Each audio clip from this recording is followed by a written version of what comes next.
Hi everyone, dobry den. I'm really welcome and very surprised that so many people show up for something which is quite niche-y, I guess. But when I speak also about a new era of reliability, I think it's because there are some developments which will make it a very big thing in the next months, I would even think. So yeah, let's have a look about this. Maybe first a couple of words about me. Based in Berlin, working at A2EI. It's probably actually Prospect, the data platform I'm working on, is probably the second largely funded open source project in Germany after Nextcloud, although it's not very known because it's not for end users. Access to energy may not sound very familiar to a lot of people, so I'm going to say a little bit what is this as a sector generally. So it's for people without accessible generally, energy, so it's mostly in sub-Saharan Africa. We speak mostly about energy as electricity, and the one we are aiming, or where there are the most developments, because it's nowadays the cheapest energy source, is solar.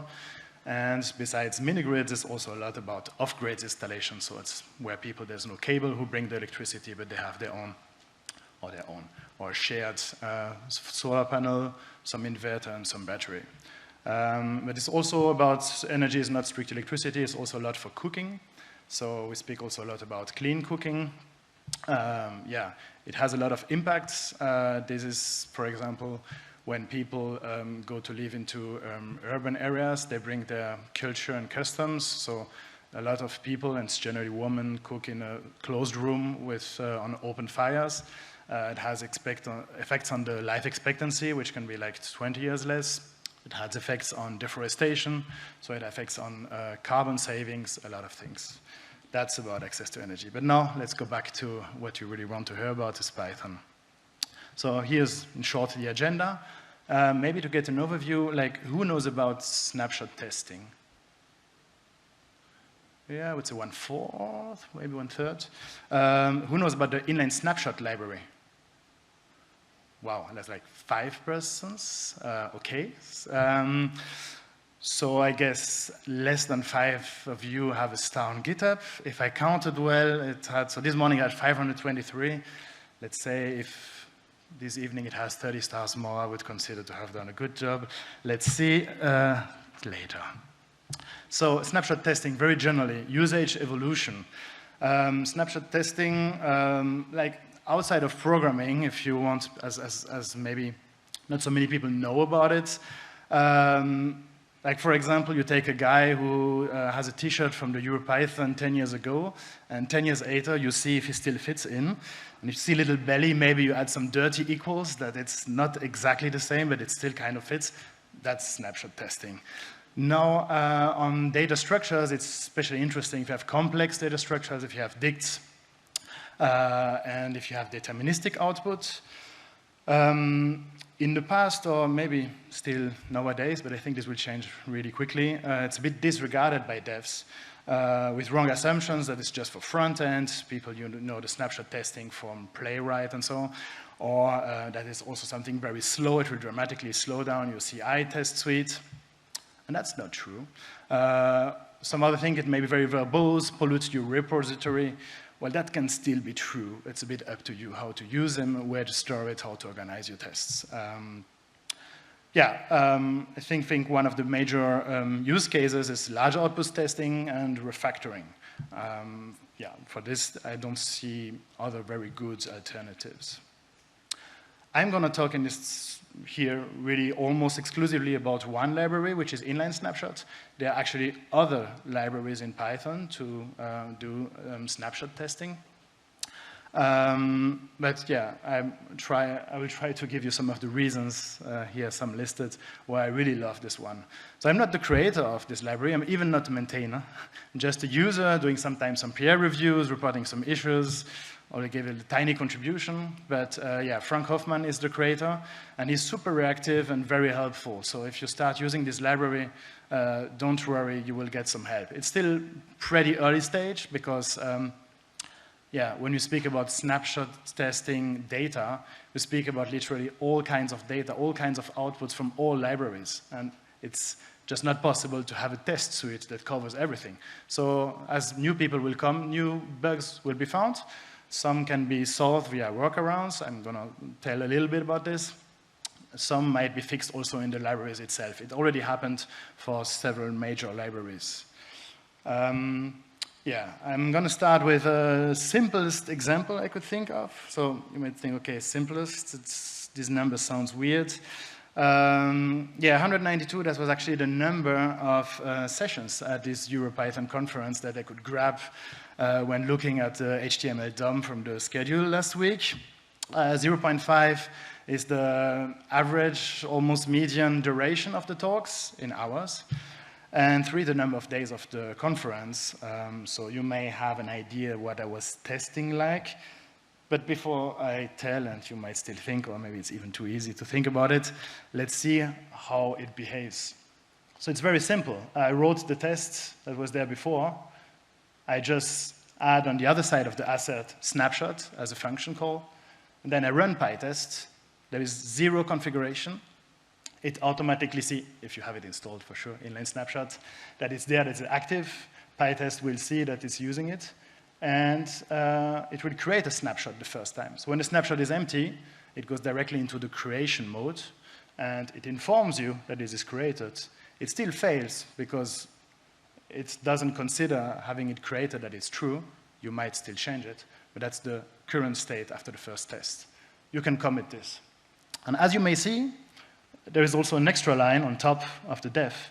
It's because, as I told you, it also integrates with your ruff or black setup locally. So whatever code it generates inside the snapshots, but also outside, it takes actually the diff as input and format it how you like.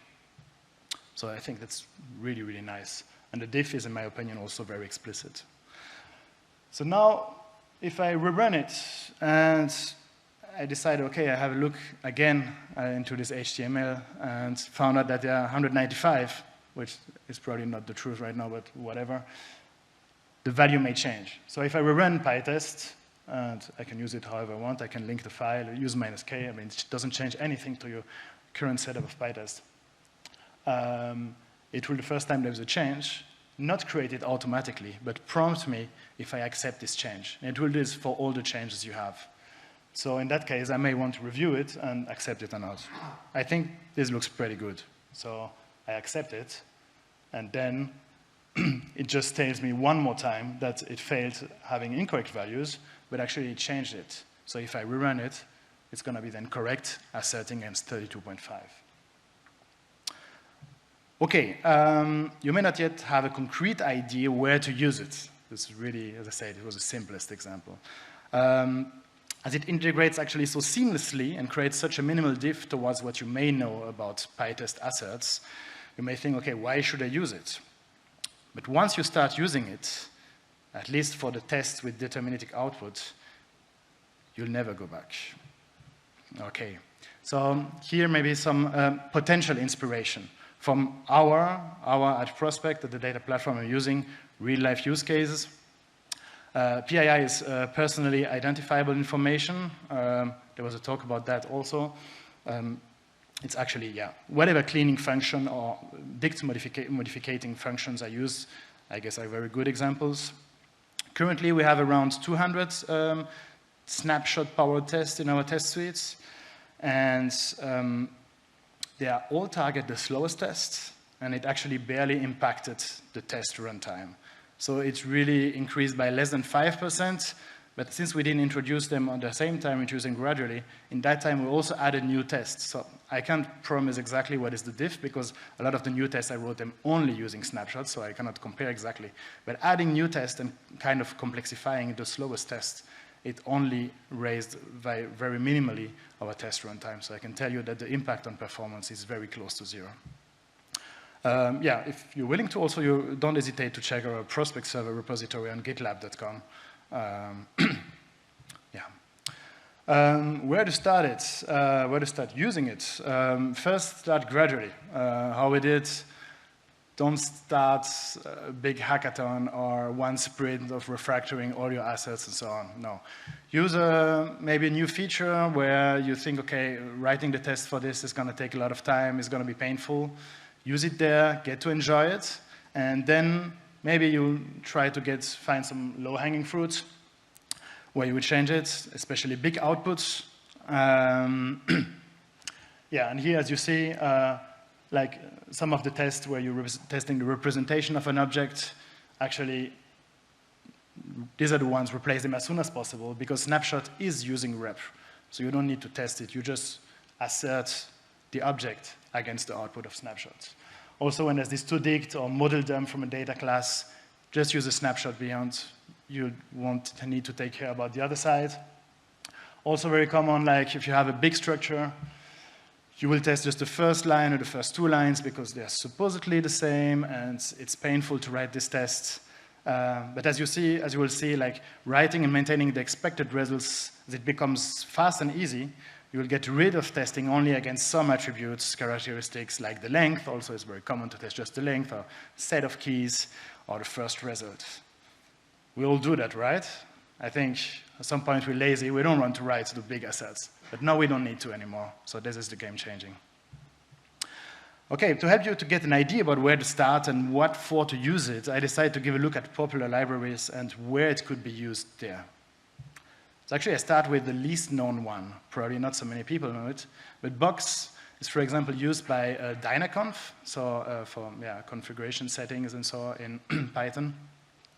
It's actually a dict modifier. It creates the dot access for dicts. So it's an obvious match. It's not so well maintained, so it's not that I recommend using it, but as it's modifying the dicts, it's interesting.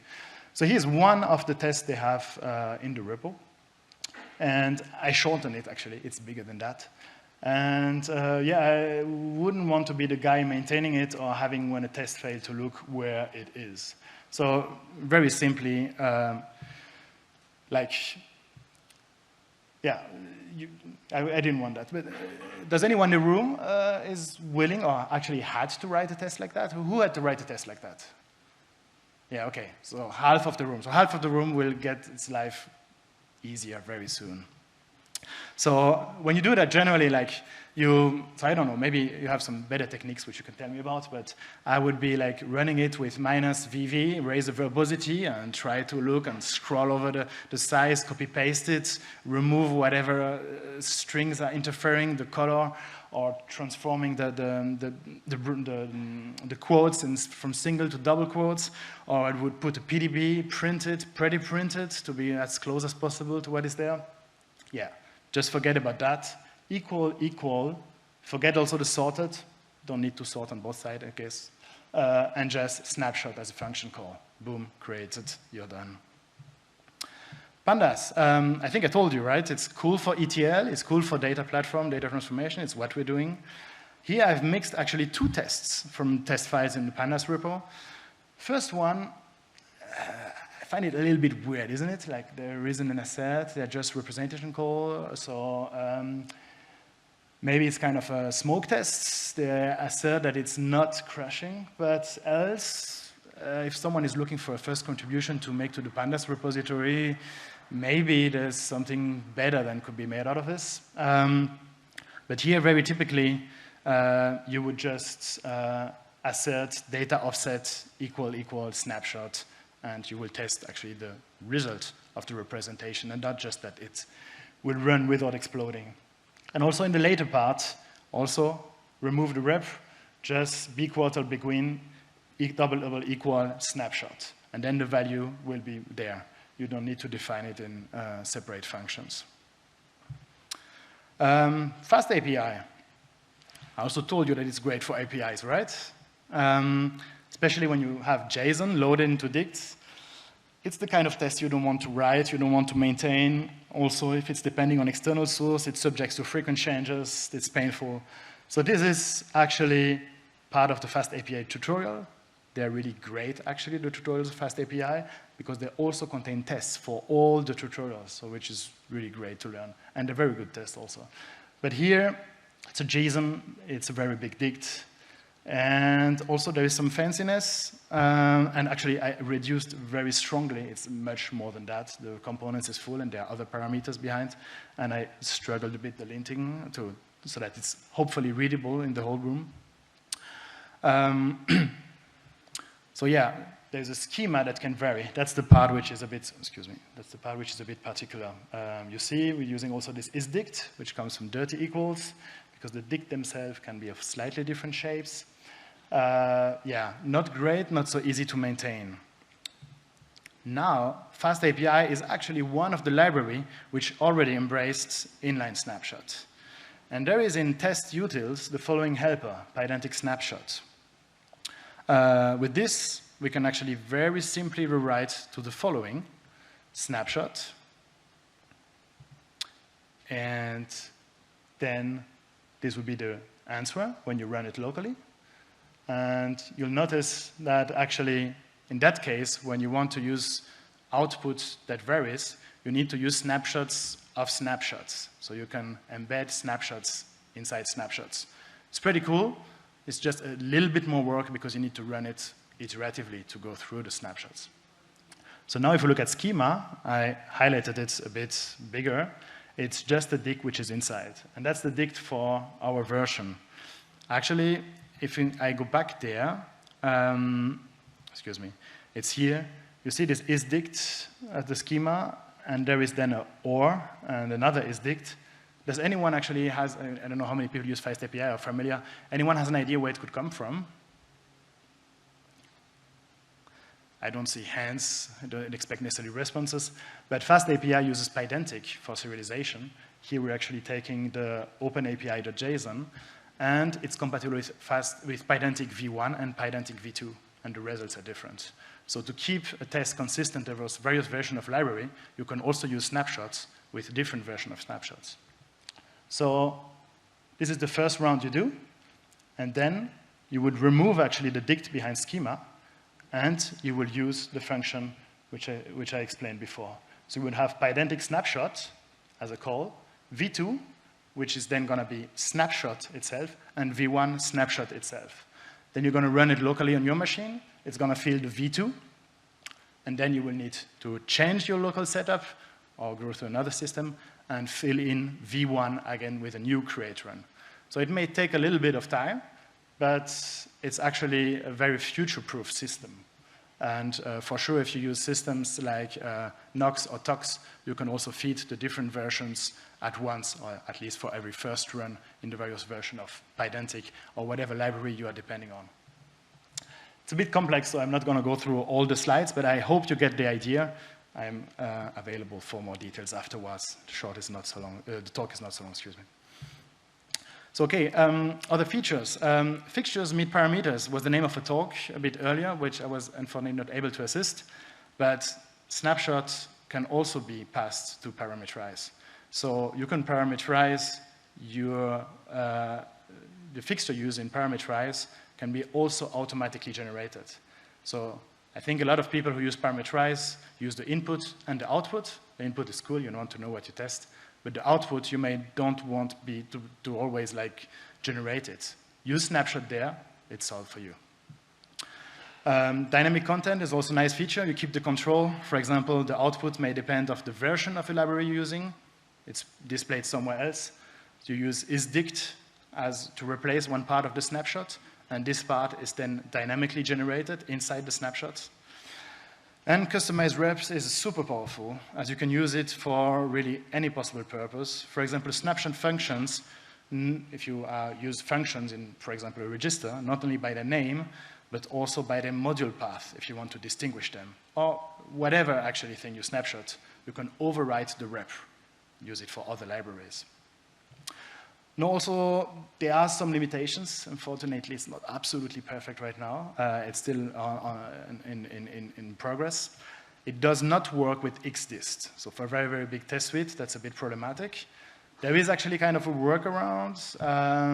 You can mark all the tests depending on inline snapshot and make sure that these run in one single of the run, while the other tests are distributed via xdist. So in case you have only a portion of your tests powering in inline snapshot, it could still be valid.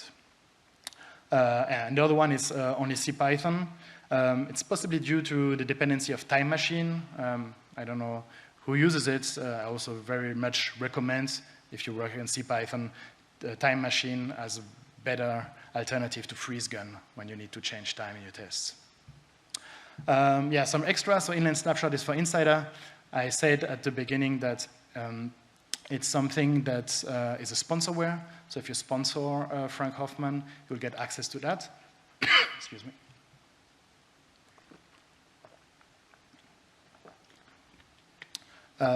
Yeah, actually, you can have the functionality of snapshot, not the filling, but the functionality without the snapshot function call. So there's some magic. It's pretty cool. But it doesn't change at the end the results. And there are also special snapshots for pandas date frame, and probably more to come. So yeah, it's one possibility. You get some bonus if you help the person spending a lot of time working on it. Another one is inline snapshot Django. That's actually pretty new, much later than the submission of this talk, less than 4 weeks ago.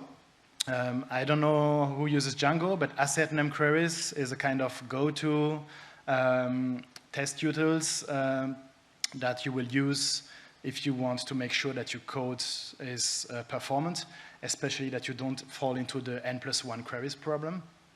That's a better version of it. It allows for better comparison because it does SQL, excuse me, SQL fingerprinting to focus on the essence of the queries.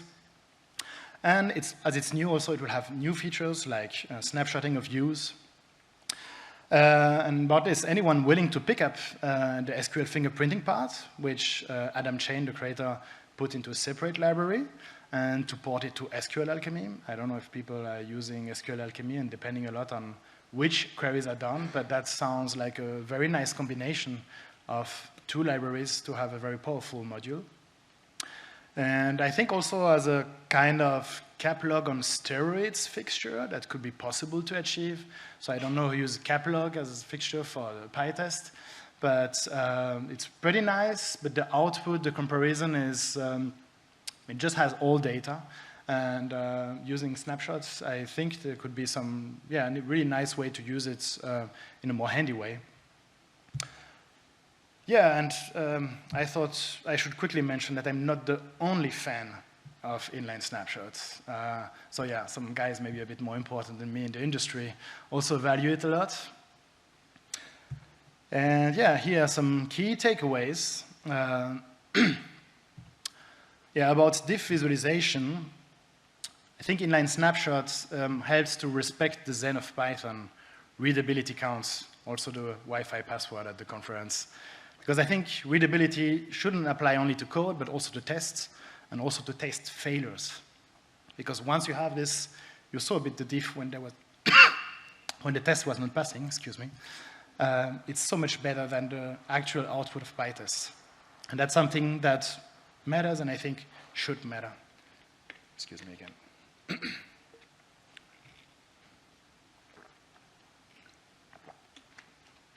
Yeah, and I say new era of reliability as the title. I really think that this tool should enable you actually to test larger data sets, more edge cases. Doesn't apply to everyone, but if you're using transforming data, it's easy to get test coverage by lines of code, which is very high, but it's actually pretty hard, or at least very painful, and requires a lot of work to cover all the possible red paths that you may have in the code, in the data structure itself. And inline snapshot really allows to overcome this gap with close to zero effort. I think this is really great. And maybe one additional tip, as test fixing becomes so fast, you should pay attention actually to not validate unwanted changes, because it's really tempting to just press yes when you have a diff, whereas sometimes actually the test is there to highlight that it's something, yeah, that shouldn't go this way. Yeah, happy testing, thanks, and we have a little bit of time for questions, I guess.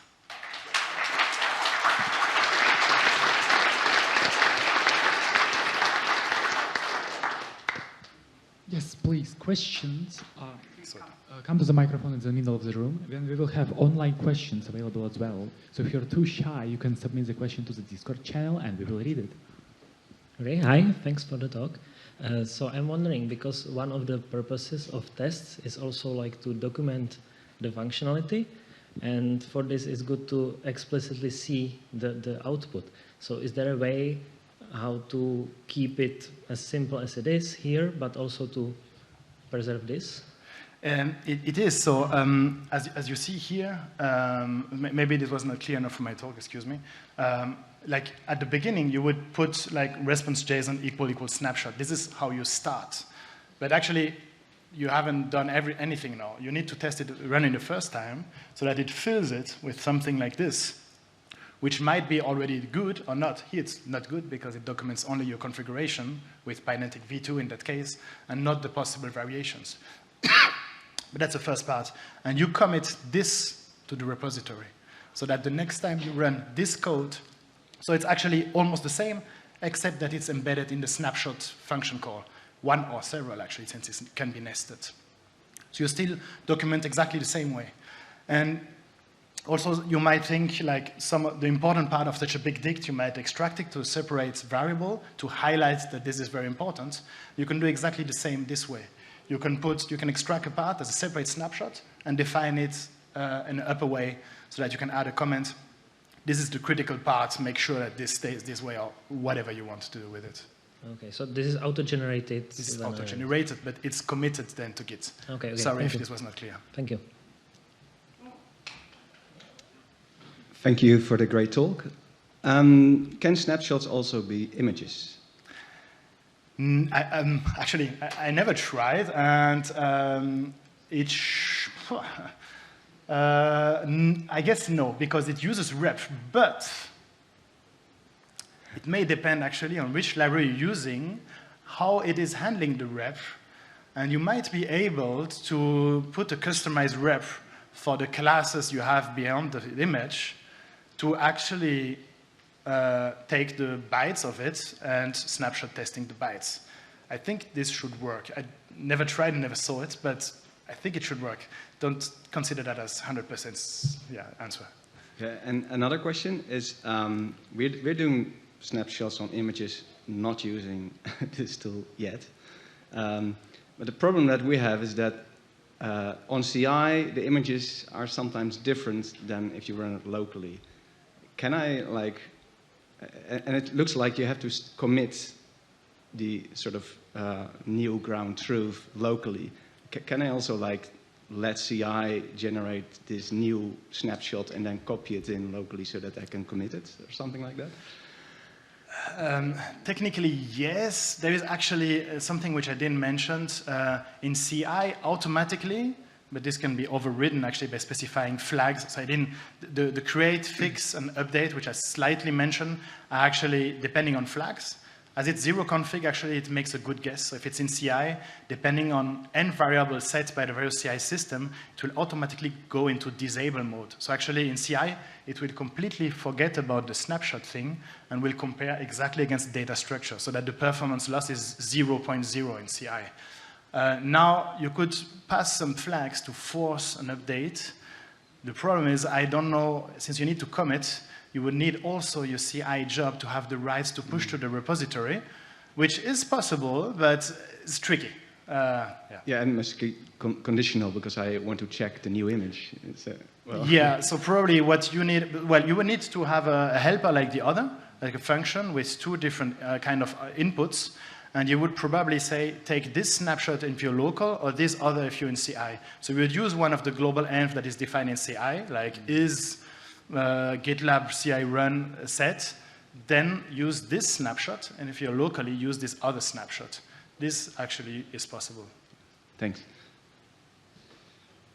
Thank you for your talk. Inlining JSON seems to play well with this library, but what if it's HTML? Because ruff won't format that as a nice looking HTML. Yeah, so for other formats, like if it's a long string or whatever, it will take what comes out of the rep. So it depends how it's built your rep, if it's kind of a smart one or not. So generally, like I used it already for longer strings, and then it will just like prepend. You have the first line inline in snapshots, and then the other one, which are all like at without indentation. Yeah, so that would be like the default, except if you have a clever representation style, which you may overwrite also. Okay, thank you. Unfortunately, we don't have time for any more questions. Please, can we give a standing ovation to Matthieu for his amazing talk on Python testing?